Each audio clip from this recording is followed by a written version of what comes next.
প্রিয় শিক্ষার্থীরা, আসসালামু আলাইকুম। আশা করি সবাই ভালো আছো। আজকের অনলাইন ক্লাসে তোমাদের স্বাগত জানাচ্ছি। আমি আমার কোর্স টাইটেল এবং আজকের টপিক এখানে লিখে দিয়েছি। আশা করি তোমরা সেটা দেখতে পেয়েছো। তো আমরা গত ক্লাসে আলাপ করেছিলাম পররাষ্ট্রনীতি কী, পররাষ্ট্রনীতির বৈশিষ্ট্য সেই সম্পর্কে। তো স্বাভাবিকভাবেই প্রশ্ন এসে যায়, পররাষ্ট্রনীতির লক্ষ্য কী, উদ্দেশ্য কী। আমি বোধহয় একটু ভুল লিখে ফেলেছি হেডলাইনে, আসলে পরে ঠিক করে দিব। আমার আজকের টপিকস হচ্ছে পররাষ্ট্রনীতির লক্ষ্য ও উদ্দেশ্যসমূহ, বৈশিষ্ট্যসমূহ আমরা গত ক্লাসে আলোচনা করেছিলাম। যাই হোক, আজকে আমি তোমাদের সাথে ডিসকাস করব পররাষ্ট্রনীতির লক্ষ্য এবং উদ্দেশ্য নিয়ে। প্রত্যেকটি রাষ্ট্রই তার যে অসম্পূর্ণতা, তার যে সমস্যা, তার যে প্রয়োজন, সেগুলোর ভিত্তিতে পররাষ্ট্রনীতি প্রণয়ন করে থাকে। তো এই যে পররাষ্ট্রনীতি প্রণয়নে উদ্দেশ্য শুধু একটিই থাকে না। আমি বললাম প্রয়োজনীয়তা, সমস্যা, নির্ভরশীলতা, অনেক কারণেই তাকে পররাষ্ট্রনীতি প্রণয়ন করতে হয়। তো পররাষ্ট্রনীতি একটি মাত্র উদ্দেশ্য নিয়ে নয়, বরং বহুবিধ উদ্দেশ্য অর্জনের জন্য পররাষ্ট্রনীতি স্থির করে থাকে। তো এই নীতিগুলো বা এই উদ্দেশ্যগুলো নির্ধারণ করতে তারা দুই ধরনের পদ্ধতি অনুসরণ করে। একটা হচ্ছে শর্ট টার্ম বা স্বল্পমেয়াদী, আর একটি হচ্ছে লং টার্ম বা দীর্ঘমেয়াদী উদ্দেশ্য।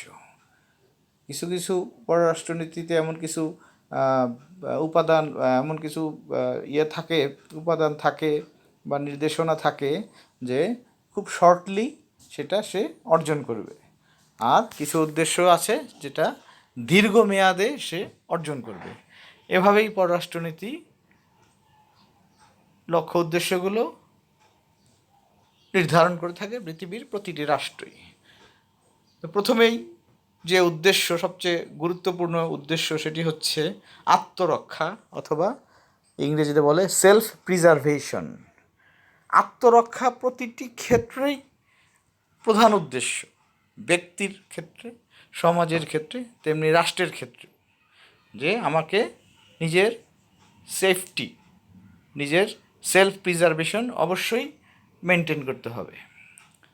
তো পররাষ্ট্রনীতির প্রধান উদ্দেশ্য কি? আত্মরক্ষা। আত্মরক্ষা মানে কি? রাষ্ট্রের আত্মরক্ষা মানে কি? যে রাষ্ট্রের সার্বভৌমত্ব, রাজনৈতিক স্বাধীনতা, সাংস্কৃতিক ঐতিহ্য, ভৌগোলিক অখণ্ডতা, এগুলো বজায় রাখা। কোনোভাবেই যেন এই সার্বভৌমত্ব, রাজনৈতিক স্বাধীনতা, ভৌগোলিক অখণ্ডতা এগুলো নষ্ট না হয়, সেটাই হচ্ছে রাষ্ট্রের প্রধান লক্ষ্য। তো এই লক্ষ্য তার পররাষ্ট্রনীতির ক্ষেত্রেও প্রধান লক্ষ্য হিসেবে পরিগণিত হয়। অর্থাৎ একটি রাষ্ট্র পররাষ্ট্রনীতি প্রণয়নের প্রধান উদ্দেশ্যই হচ্ছে তার জাতীয় নিরাপত্তা, ন্যাশনাল সিকিউরিটি অক্ষুণ্ণ রাখা। এটাই তার প্রধান উদ্দেশ্য। ভিন্ন কোনো রাষ্ট্র যাতে আধিপত্যবাদী শক্তির দ্বারা একটি রাষ্ট্রকে আক্রান্ত করতে না পারে, তার ব্যবস্থা করা, এবং আক্রান্ত হলে আক্রান্ত রাষ্ট্র তা মোকাবেলার জন্য যথোপযুক্ত ব্যবস্থা গ্রহণ করা জন্যই বা লক্ষ্যেই পররাষ্ট্রনীতি প্রণয়ন করে থাকে। ধরো একটি দেশকে কোনো একটি শত্রু বা বহির দেশ আক্রমণ করলো, বা আধিপত্য বিস্তারের জন্য কোনো ষড়যন্ত্র করলো, হস্তক্ষেপ করলো, তখন আক্রান্ত রাষ্ট্রটি কী করে? সে তার বিরুদ্ধে, ওই রাষ্ট্রের বিরুদ্ধে কাছে প্রতিবাদ জানায়, তাদের যে ইয়ে আছে, তোমার রাষ্ট্রদূত আছে, তাকে ডেকে এনে প্রতিবাদ জানায়, কঠোর অবস্থানে গেলে সেই রাষ্ট্রদূতকে বহিষ্কার করে, ব্যাখ্যা চায় ওই রাষ্ট্রের কাছে কেন আমার উপর এই আক্রমণ, অথবা কেন এই আমার দেশের উপর অযাচিত হস্তক্ষেপ আপনারা করছেন। তারপরও যদি সমাধান না হয়, তখন কি করে সে? তখন সে বিভিন্ন ফোরামে, যেমন ধরো জাতিসংঘ অথবা আঞ্চলিক সংস্থা, যেমন আমাদের এই এরিয়াতে সার্ক আছে, এরকম সকল বিশ্বের সব দেশেই বেশ দেশই কোনো না কোনো আঞ্চলিক সহযোগিতামূলক অ্যাসোসিয়েশনে যুক্ত, সেই সব ফোরামে তারা তাদের অভিযোগ তুলে ধরে এবং সেটি সমাধানে সচেষ্ট হয়। তো এই যে কাজগুলো করা, এগুলো করতে গেলে কি দরকার? অবশ্যই একটি দেশের ফরেন পলিসি দরকার। তো এই যে তোমার আত্মরক্ষার যে ফেজ বা পদ্ধতি, পর্যায়ে বেশ কয়েকটা ভাগে বিভক্ত করা যায়। যেমন ধরো, দ্বিতীয় বিশ্বযুদ্ধ পর্যন্ত, প্রথম বিশ্বযুদ্ধ, দ্বিতীয় বিশ্বযুদ্ধ, এই সময় আমরা শত্রুপক্ষ বলতাম কোন কোন দেশকে? Japan, Germany, Italy. এই তিনটি রাষ্ট্র ফ্যাসিবাদ, উগ্র জাতীয়তাবাদে বিশ্বাসী হয়ে তারা সমগ্র বিশ্ব দখল করার যুদ্ধে লিপ্ত হয়। সমগ্র বিশ্বকে তারা হুমকি দেয়, বিভিন্ন রাষ্ট্রকে তারা দখল করে নিতে থাকে। এটাকে রেসিস্ট করার জন্য অন্যান্য রাষ্ট্রগুলো একটা জোট গঠন করে, সেটা ছিল মিত্রপক্ষ। মার্কিন যুক্তরাষ্ট্র, সোভিয়েত ইউনিয়ন, ব্রিটেন, এই বৃহৎ রাষ্ট্রগুলো সহ মিলে একটি মিত্রপক্ষ গঠন করে। এক পর্যায়ে মিত্রপক্ষের সাথে শত্রুপক্ষ অর্থাৎ জাপান, জার্মানি, ইটালির মধ্যে বিশ্বযুদ্ধ অনুষ্ঠিত হয়। তো দ্বিতীয় বিশ্বযুদ্ধোত্তর পরিবেশে বিষয়টা এই পর্যায়ে দাঁড়ায় যে ওই শত্রুপক্ষ রাষ্ট্রগুলো মারাত্মকভাবে ক্ষতিগ্রস্ত হয়, আর্থিক দিক দিয়ে, সামরিক দিক থেকে, জীবনহানির দিক থেকে। পরবর্তীতে এই দেশগুলোর উপর প্রভাব বিস্তার করতে সক্ষম হয় মিত্রপক্ষ, এবং এই প্রভাব বিস্তার করার ফলে কি হচ্ছে? ওই উগ্র জাতীয়তাবাদী যে চেতনা, সেটা নষ্ট হয়ে যায়। তারপর বিশ্বে দেখা যায় নতুন এক ধরনের যুদ্ধ, সেটা হচ্ছে কোল্ড ওয়ার বা স্নায়ুযুদ্ধ। কিসের উপর, কিসের জন্য এই স্নায়ুযুদ্ধ ছিল? যে তখন বিশ্ব দুইটা বলয়ে বিভক্ত হয়ে যায়। মার্কিন যুক্তরাষ্ট্রের নেতৃত্বাধীন বলয়ে পুঁজিবাদী ব্যবস্থা, পুঁজিবাদী অর্থনৈতিক ব্যবস্থা কেন্দ্র করে, ক্যাপিটালিজমের উপর ভিত্তি করে একটি পক্ষ দাঁড়িয়ে যায়, আর এর কাউন্টারে তৎকালীন সোভিয়েত ইউনিয়নের নেতৃত্বে সমাজতান্ত্রিক একটি বলয় তৈরি হয়। তো এই দুইটি প্রতিপক্ষের মধ্যে কখনোই, বা দ্বিতীয় বিশ্বযুদ্ধের পরে সেভাবে তার যুদ্ধ হয়নি, বিচ্ছিন্নভাবে হয়তো বা কোনো রাষ্ট্রে আক্রমণ করা হয়েছে।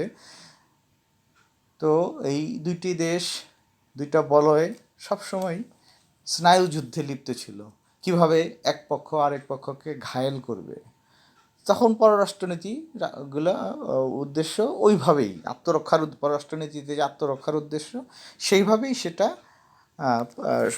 পরিচালিত হতো।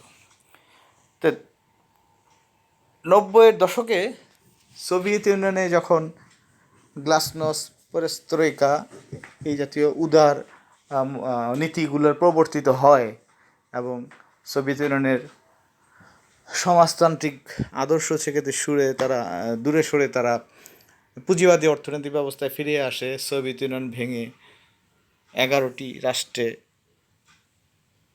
বিভক্ত হয়। তারপর থেকে স্নায়ুযুদ্ধটা শেষ হয়ে যায়। এখন বিশ্বে এককেন্দ্রিক একটা প্রভাব রয়েছে, সেটা হচ্ছে মার্কিন যুক্তরাষ্ট্রের প্রভাব।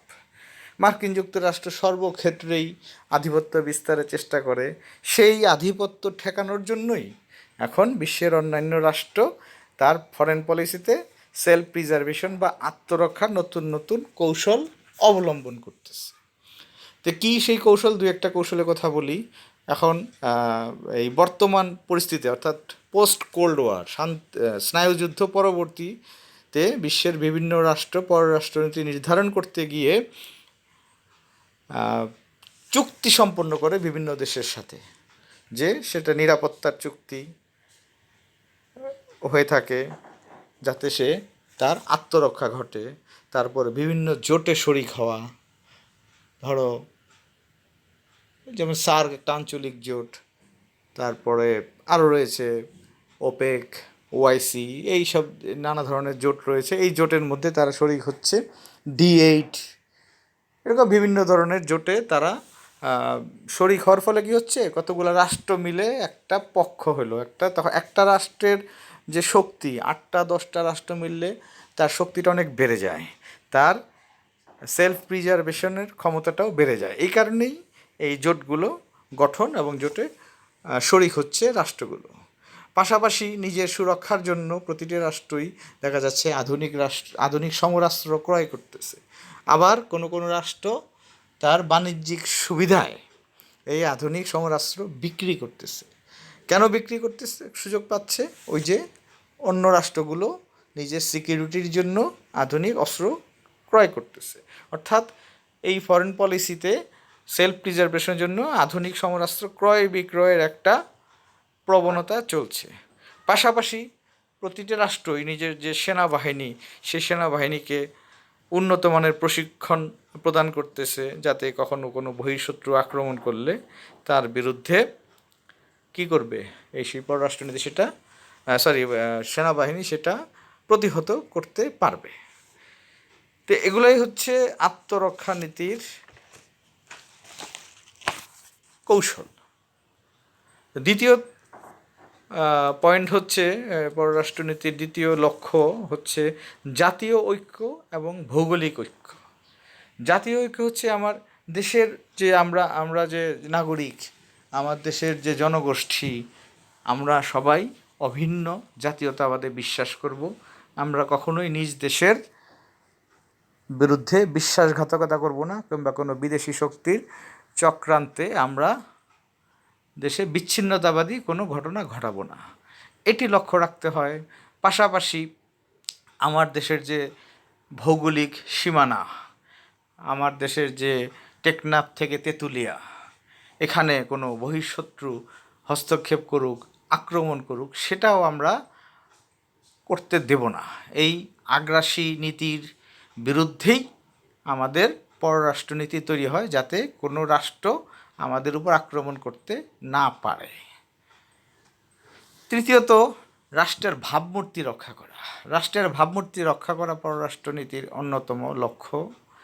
প্রত্যেকটা রাষ্ট্রই চায় তার নিজ রাষ্ট্রের ইমেজ, ভাবমূর্তি বিশ্বে কী হোক, বৃদ্ধি পেতে থাকুক। আমি যেরকম চাই আমার ক্লাস প্রেজেন্টেশন ভালো হোক, আমার ক্লাস প্রেজেন্টেশন ভালো হলে আমার ছাত্রছাত্রীদের মাঝে আমার একটা ইমেজ বাড়বে, আমি যথাসময়ে ক্লাস নিলাম, আমি পর্যাপ্ত প্রিপারেশন নিয়ে ক্লাস নিলাম, আমি ক্লাস লেকচারটি অ্যাট্রাকটিভ করার জন্য নিজেকে প্রস্তুত করলাম। তো এগুলো আমি কেন করি, এগুলো আমার কেন করা, আমার উদ্দেশ্য কী? আমার উদ্দেশ্য হচ্ছে আমার এই শিক্ষা কার্যক্রম আমার শিক্ষার্থীদের জ্ঞান অর্জনে যেরকম সাহায্য করবে, তেমনি তাদের কাছে আমার একটা ইমেজ বৃদ্ধি পাবে যে শাহেদুল কবির স্যার ভালো পড়ায়। অথবা আমি যদি না করি, শাহেদুল কবির স্যার ফাঁকিবাজ, পড়াতে পারে না, ভালোভাবে পড়ায় না, এলোমেলো কথা বলে সময় পার করে দেয়, ক্লাসে দেরিতে আসে, আগে বের হয়ে যায়। তো এই যে নেগেটিভ ভাবমূর্তি সৃষ্টি হবে, তো এটা তো স্বাভাবিকভাবে কেউই চাইতে পারে না। অনুরূপভাবে প্রত্যেকটা রাষ্ট্রই চায় তার যে স্ট্যাটাস, সেটা সারা বিশ্বে ভালো থাকুক, প্রত্যেকটা রাষ্ট্রই তাকে সম্মান করুক, প্রত্যেকটা রাষ্ট্রই আমার রাষ্ট্রকে ভালো বলবে, আমার রাষ্ট্রকে গুরুত্ব দিবে, আমার রাষ্ট্র নায়কের প্রস্তাব, পরামর্শ এগুলা গ্রহণ করবে। আমার দেশে আমাদের দেশে আমাদের সরকার যে সকল কার্যক্রম করছে সেগুলার প্রশংসা করবে, সেগুলাকে স্বাগত জানাবে, সেগুলা কার্যকর করার জন্য সহায়তা করবে। এগুলাই হচ্ছে একটি রাষ্ট্রের ইমেজ বিল্ড আপ করা। হ্যাঁ, যদি রাষ্ট্র অর্থাৎ সরকার ভালো কাজ করে, ভালোভাবে রাষ্ট্র পরিচালনা করে, তাহলে সেই রাষ্ট্রের মর্যাদা বৃদ্ধি পাবে এবং সম্মান বৃদ্ধি পাবে। এমন কোনো রাষ্ট্র নাই যে চায় না তার ভাবমূর্তি বৃদ্ধি পাক।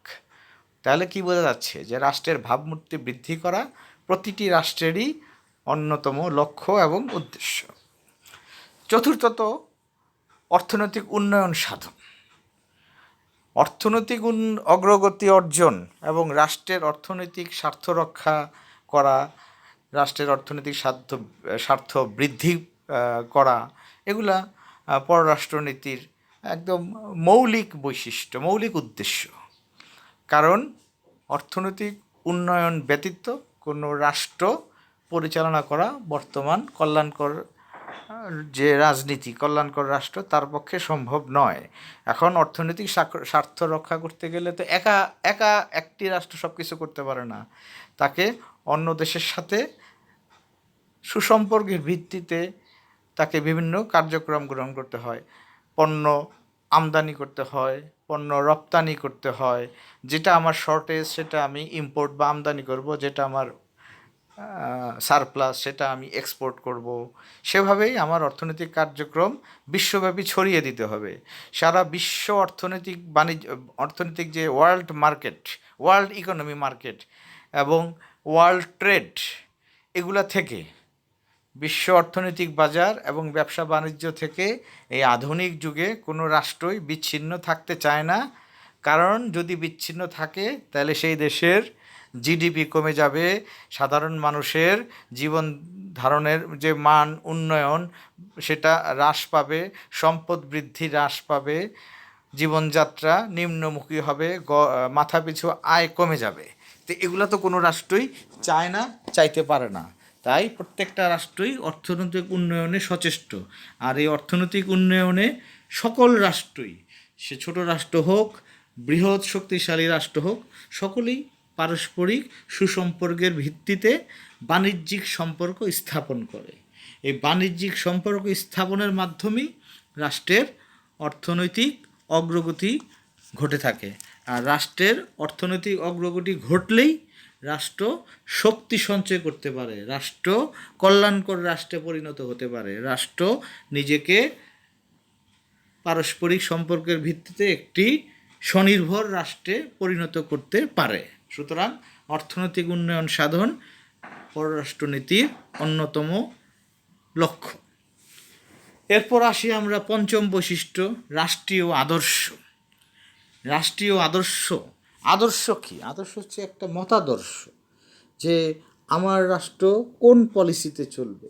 যেমন আমাদের বাংলাদেশ, এটি গণতান্ত্রিক মতাদর্শে চলে, এটি তোমার মূলত পুঁজিবাদী রাষ্ট্রই আমরা বলতে পারি, যদিও আমাদের কিছু কিছু ক্ষেত্রে এখনও সরকারি মালিকানা রয়েছে। তো এটাকে সরকার কী নাম দিয়েছে? পিপিপি, প্রাইভেট বা প্রাইভেট পাবলিক পলিসি, অর্থাৎ কিছু রাষ্ট্রীয় মালিকানা, কিছু ব্যক্তি মালিকানা মিলিয়ে আমরা চলবো। দ্যাট ইজ কল্ড মিশ্র অর্থনীতি, মিক্সড ইকোনমি। তো এটাও একটা আদর্শ। আবার ধরো কোনো দেশে রয়েছে সমাজতন্ত্র, আবার কোনো দেশে রয়েছে অবাধ বা মুক্ত বাজার অর্থনীতি, কোথাও রয়েছে, যদিও এখন কমে গেছে, সমাজতান্ত্রিক বাজার অর্থনীতি। এগুলো হচ্ছে অর্থনৈতিক আদর্শ। এর বাইরে রয়েছে ধর্মীয় ভিত্তিতে কিছু আদর্শ রয়েছে, সেকুলারিজম বা ধর্মনিরপেক্ষতা, কোনো দেশ অ্যাপ্লাই করে, কোনো দেশ ইসলাম বা ইসলাম ধর্মকে তার রাষ্ট্রীয় আদর্শে ব্যবহার করে বা রাষ্ট্রীয় আদর্শ ইসলাম ধর্ম অনুযায়ী পরিচালনা করে। তারপরে ইহুদিবাদ রয়েছে। এরকম বিভিন্ন ধরনের আদর্শ বিভিন্ন রাষ্ট্রে রয়েছে। এই আদর্শগুলোর ভিত্তিতে আবার রাষ্ট্রগুলো কি করে? জোট সৃষ্টি করে। যেমন আমাদের ইসলামিক কান্ট্রিগুলোর একটি জোট রয়েছে, OIC, organisation of Islamic conference. তো এরকম বিভিন্ন জোট রয়েছে। সেই জোটের মাধ্যমে সেই রাষ্ট্রগুলোতে একটি রাষ্ট্র তার মতাদর্শের প্রচারের প্রয়াস চালায়, পাশাপাশি অন্যান্য দেশেও সেটির বিস্তারের প্রচেষ্টা চালায়। এভাবেই রাষ্ট্রীয় আদর্শ একটি দেশের পররাষ্ট্রনীতির অন্যতম লক্ষ্য বা বৈশিষ্ট্যে পরিণত হয়েছে। এরপর আসি আমরা জাতীয় শক্তি ও স্বার্থের সংরক্ষণ এই বিষয়টা নিয়ে। অর্থাৎ প্রত্যেকটা রাষ্ট্রই চায় তার জাতীয় শক্তি বৃদ্ধি পাক, জাতীয় শক্তি সংরক্ষিত হোক, নিজ রাষ্ট্রের স্বার্থ সংরক্ষিত হোক, এগুলা প্রত্যেকটি রাষ্ট্রেরই অন্যতম লক্ষ্য। পাওয়ার, শক্তি, এটার তো কোনো বিকল্প নাই।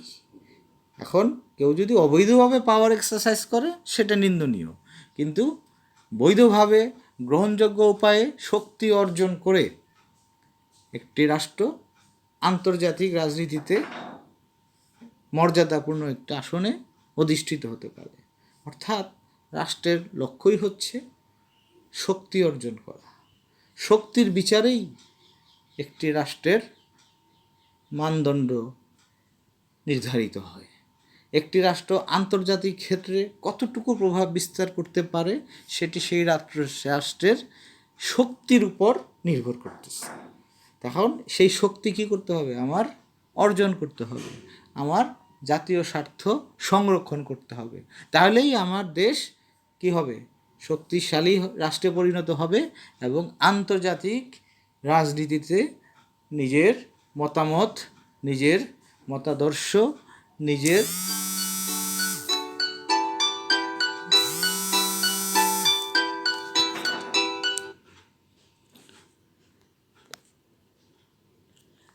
মতাদর্শ, নিজের অবস্থান সৃষ্টি করে বিশ্বে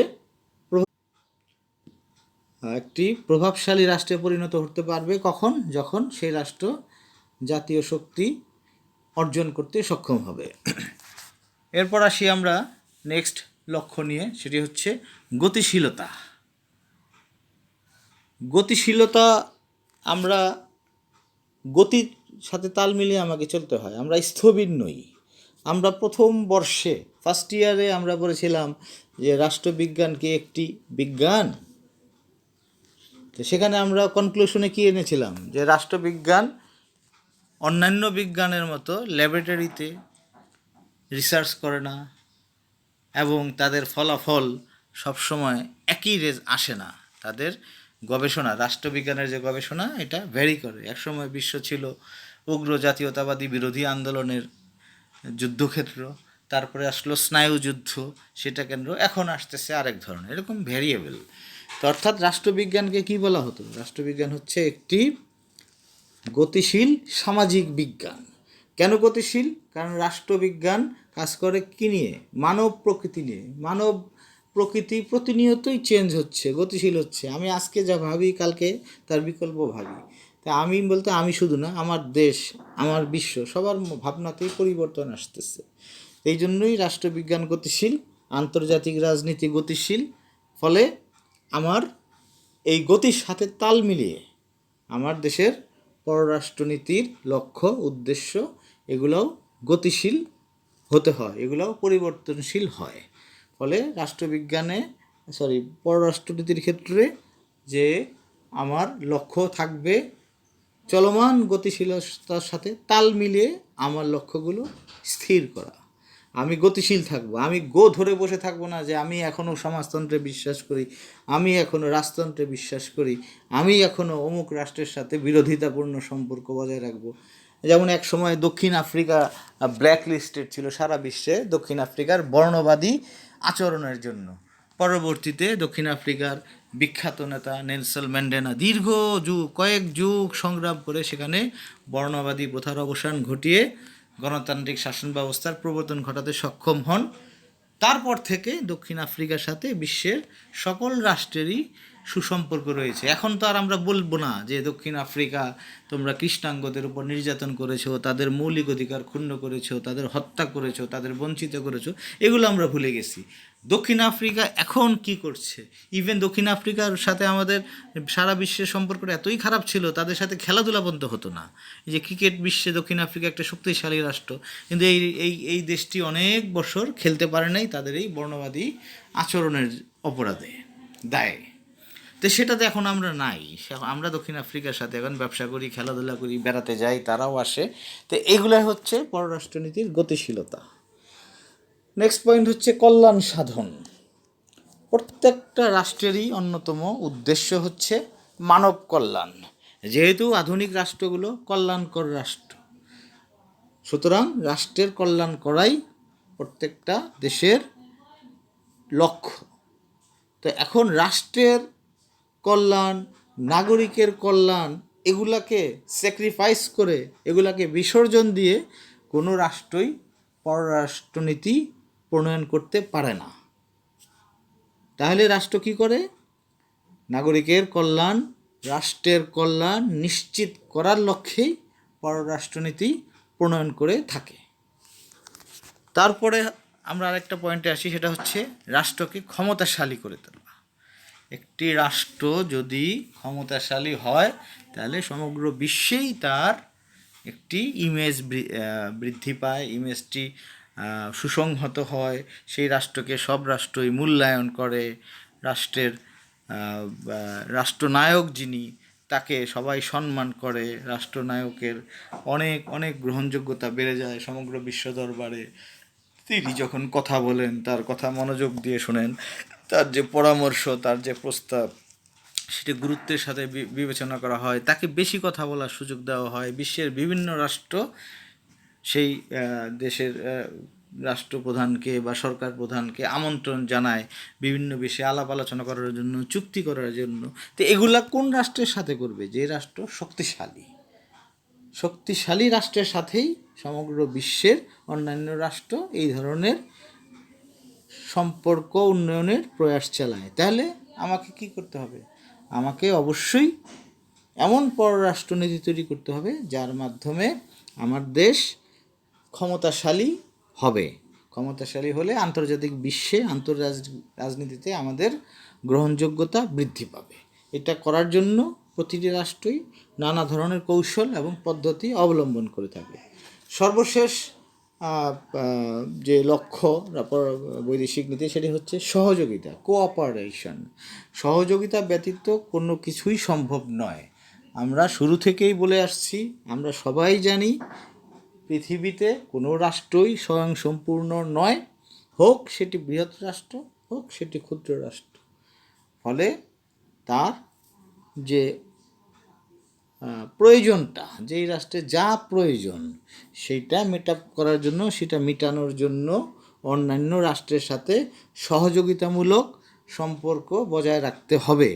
তা না হলে তার যে নির্ভরশীলতা সেটি দূর হবে না। এখন এই সহযোগিতামূলক নীতি বাস্তবায়ন করেই একটি রাষ্ট্র অন্যান্য রাষ্ট্রের সাথে সুসম্পর্ক বজায় রাখে, যাতে তার যে প্রয়োজন সেই জিনিসগুলো সে সহজেই সংগ্রহ করতে পারে। আজকে সারা বিশ্বেই যে করোনা ভাইরাস আমাদের একটি থ্রেট হিসাবে, আমাদের জীবনের হুমকি, আমাদের সব কিছুই লকডাউন করে দিয়েছে, তাই না? তো এখন বিশ্ব কি করতেছে? বিভিন্ন দেশ অন্যান্য দেশকে সহায়তার জন্য নানা রকম সুবিধা দিচ্ছে, ভ্যাকসিন তৈরি করার জন্য বসে আছে, গবেষণা করতেছে কয়েকটি রাষ্ট্র। কেন? এটি তারা যখন তৈরি করবে, শুধু কি নিজের দেশেই এটি তারা ব্যবহার করবে, না অন্য দেশেও তারা এটি পাঠাবে? অন্য দেশেও পাঠাবে। অন্য দেশে কি ফ্রি পাঠাবে? ফ্রি পাঠাবে না, সেটা অন্য দেশকে তাদের থেকে টাকা দিয়ে কিনে আনতে হবে। তাহলে কি হচ্ছে? যে উন্নত রাষ্ট্রগুলো এই ভ্যাকসিনটা তৈরি করতে যাচ্ছে, ওষুধ তৈরি করতে যাচ্ছে, সেই রাষ্ট্র আমার রাষ্ট্রের সাথে যদি সম্পর্ক না থাকে, আমার রাষ্ট্রের সাথে সহযোগিতামূলক সম্পর্ক না থাকে, তাহলে তো আমি ওই রাষ্ট্র থেকে ওই ভ্যাকসিনটা ইম্পোর্ট করতে পারবো না। এই জন্য ওই রাষ্ট্রেরও প্রয়োজন আমাকে, আমারও প্রয়োজন ওই রাষ্ট্রকে। এইভাবে পারস্পরিক সহযোগিতার ভিত্তিতেই পররাষ্ট্রনীতি গড়ে উঠে থাকে। আজ এ পর্যন্তই। সবাই ভালো থাকো, সুস্থ থাকো। আল্লাহ হাফেজ।